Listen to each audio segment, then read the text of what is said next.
அனைவருக்கும் வணக்கம் தோழர்களே.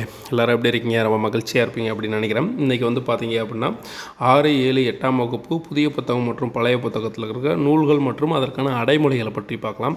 இப்போ தான் முதல் முறையாக நம்ம சேனலை பார்க்குறீங்க அப்படின்னா சப்ஸ்கிரைப் பண்ணி வச்சுக்கோங்க. அதுக்கப்புறம் வந்து பார்த்தீங்க அப்படின்னா கீழே டெலகிராம் சேனல் லிங்க் கொடுத்துருக்கேன், ஜாயின் பண்ணிக்கோங்க. அதில் வந்து பார்த்தீங்க அப்படின்னா ஃப்ரீ டெஸ்ட் பேட்ச் கண்டக்ட் பண்ணிகிட்ருக்கோம். கொஷின்ஸ் வந்து அதில் ஷேர் பண்ணியிருக்கேன், யூஸ் பண்ணி பாருங்கள், ரொம்ப பயனுள்ள வகையில் இருக்கும். ஓகே நண்பர்களே, வாங்க வீடியோக்குள்ளே போகலாம்.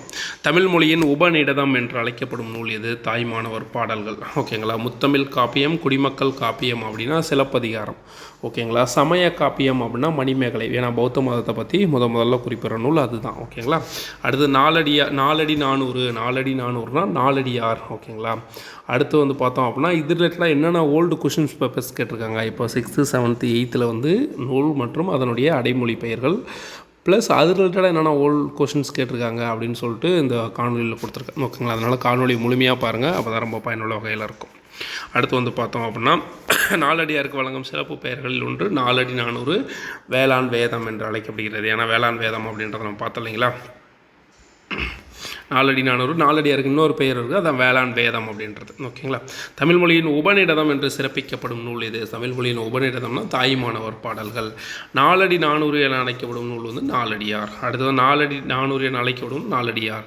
ஸோ அதே 2 டைம் கேட்டிருக்காங்க. அடுத்து பாருங்கள் வேளாண் வேதம். அடுத்தது அப்படின்றது என்னது? நாலடியார் தான். நெடுந்தொகை அப்படின்றது அகநானூறு. அறிவுரை கோவை அப்படின்னா முதுமொழி காஞ்சி. ஸோ இது பாருங்கள், முதுமொழி காஞ்சி நூலுக்கு வழங்கப்படும் வேறு பெயரினை கூறுக. என்னது? அறிவுரை கோவை. அடுத்து வந்து பார்த்தோன்னா அறிவுரை கோவை என்ற நூலின் பெயரை எழுதுக. முதுமொழி காஞ்சி. இது 2019, 2022 கேட்ட கொஷின்ஸ். ஓகேங்களா. அடுத்து அறிவுரை கோவை என அழைக்கப்படும் நூல் முதுமொழி காஞ்சி. அறிவுரை கோவை வேளாண் வேதம் நாலடியார். நெடுந்தொகை வந்து அகநானூறு. அடுத்து வந்து பார்த்தோம் அப்படின்னா 8ஆம் வகுப்பு புதிய புத்தகம் மற்றும் பழைய புத்தகம். தென்தமிழ் தெய்வப்பரணி என்று அழைக்கப்படும் நூல் என்னது? கலிங்கத்து பரணி. அது 1000 யானைகளை போர்க்களத்தில் வென்ற வீரனை போற்றி பாடப்படும் நூல் என்னது? கலிங்கத்து பரணி. ஓகேங்களா. இயற்கை ஓவியம் அப்படின்றது 10 பாட்டு.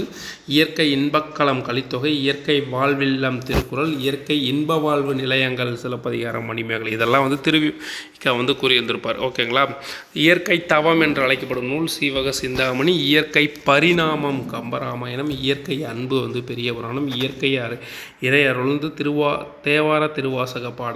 கிறிஸ்தவ சமயத்தாரின் கலை களஞ்சியம் என்று அழைக்கப்படும் நூல் இது அப்படின்னா தேம்பவாணி. ராமாவரதம். கம்பர்தம் நூல் இட்ட பெயர் என்னது? ராமாவரதம். அப்போ கம்பராமாயணம். அடுத்து வந்து பார்த்தா அவ்வளோதான். ஸோ இது ரிலேட்டடாக என்னென்ன ஓல்டு கொஷின்ஸ் வந்திருக்கு அப்படின்னு பார்த்தோம் அப்படின்னா தமிழ் 3000 என்று அழைக்கப்படும் நூல் திருமாமந்திரம். அடுத்து வந்து கிறிஸ்தவ சமயத்தாரின் கலைக்களஞ்சியம். என்னது? தேம்பவாணி. அடுத்து வந்து பாருங்கள், தமிழ் 3000 எனப்படும் நூல் எது? தமிழ் 3000 அப்படின்னா திருமாமந்திரம். திருமூலர் எழுதிய திருமாமந்திரம் 10வது திருமுறையாக வைத்து போற்றப்படுகிறதுன்னு நினைக்கிறேன். டக்கு ஞாபகம் வர மாட்டேது. ஓகே. கிறிஸ்தவ சமயத்தாரின் கலை களஞ்சியம் என்று அழைக்கப்படும் நூல் இது தேம்பவாணி. கீழ்கண்ட நூற்பாவில் தமிழ் 3000 என்று வேறு பேர் கொண்ட நூல் இது? திருமாமந்திரம். ஸோ அந்த தமிழ் 3000ன்றது 3000 பாடல்களை கொண்டது. திருமூலர் 3000 வருடங்கள் வாழ்ந்தால் அப்படின்னு சொல்லப்படுது. ஸோ பிளேலிஸ்ட்டில் வந்து பார்த்திங்க அப்படின்னா மொத்த சித்தர்களுடைய டீட்டெயில்ஸ் வந்து கொடுத்துருக்கேன், போய் பாருங்கள், பயனுள்ள வகையில் இருக்கும். ராமா அவதாரம் என்ற அடைமொழியால் குறிப்பிடும் நூல் இது? கம்பராமாயணம். ஓகேங்களா. ஓகே நண்பர்களே, இந்த காணொலி அவ்வளோதான். வெறும் 3 minutesல முடிஞ்சிச்சு. ஓகேங்களா. ஸோ அடுத்த காணொலியில் வந்து பார்த்திங்க அப்படின்னா பிரித்தெழுதுக, அதெல்லாம் பார்க்கலாம். இந்த வீடியோ பிடிச்சிருந்துச்சி அப்படின்னா ஒரு லைக் போடுங்க நண்பர்களே. பாய்.